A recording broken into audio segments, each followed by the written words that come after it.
La gestion des émotions. Qu'est-ce que c'est ? Commençons par définir le mot émotion, qui vient du latin motio, qui veut dire mouvement, et le de émotion, qui signifie qui vient de.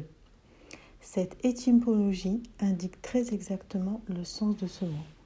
L'émotion est en effet un mouvement provoqué par une excitation extérieure. Une émotion est donc une réaction affective transitoire d'intensité variable provoquée par une stimulation venue de l'environnement extérieur. À ne pas confondre avec sentiment ou sensation, une émotion est un système d'information psychique, tandis que la sensation fait référence au sensoriel. C'est un système d'information physique. Les sentiments, quant à eux, se constituent sur des mélanges d'émotions. Par exemple, le sentiment de culpabilité est fait de peur et de colère vécues contre soi-même. Les sentiments vont durer dans le temps en l'absence de stimuli extérieurs. L'émotion, quant à elle, dure quelques minutes et c'est une réaction face à un stimuli extérieur. Cette réaction s'opère en 3 phases. Dans un premier temps, nous allons vivre une charge énergétique. Premier temps, la charge. L'émotion va monter en nous et nous allons ressentir des sensations corporelles liées à l'émotion en question. Ça peut être de la chaleur, des tensions musculaires, des mains moites. En deuxième temps, nous allons vivre une tension. Le corps va se mettre en tension, c'est-à-dire qu'il va y avoir une mobilisation d'énergie pour agir ou pour fuir. L'émotion va nous guider vers des pensées et une réaction qui vont engendrer un comportement. Troisième temps, troisième phase, la phase de décharge. C'est une étape qui permet le retour au calme. La décharge est la phase d'expression qui nous permet de revenir à un équilibre de base. Par exemple, vivre des tremblements et pleurer pour expulser la peur du corps. Ou alors, crier pour expulser la colère. L'émotion est là pour nous faire agir. Elle met le corps en mouvement pour que nous puissions agir face à une situation.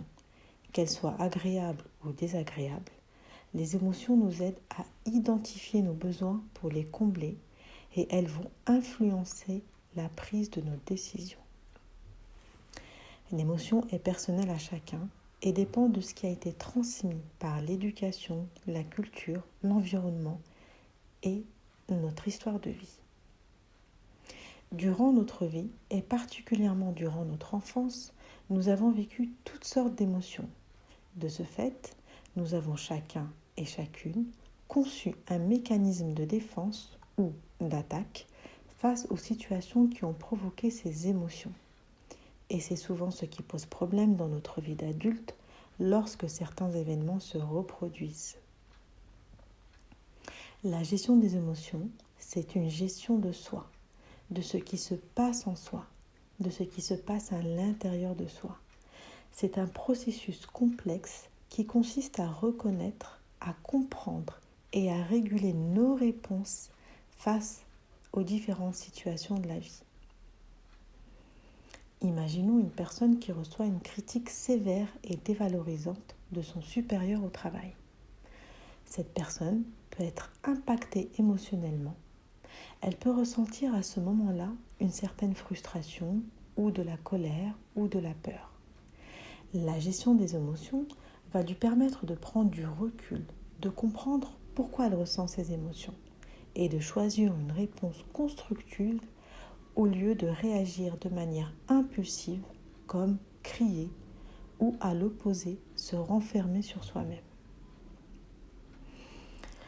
Les émotions peuvent être définies comme des signaux qui nous sont envoyés en permanence tout au long de la journée sous forme de pensées et de sensations physiques plus ou moins agréables.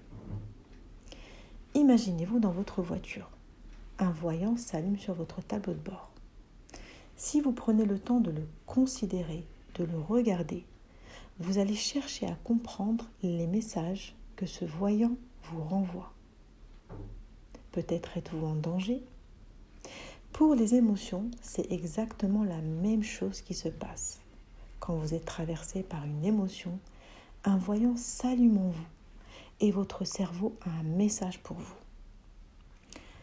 Quand c'est l'émotion de la peur qui vous traverse, votre cerveau vous dit que vous avez besoin de sécurité.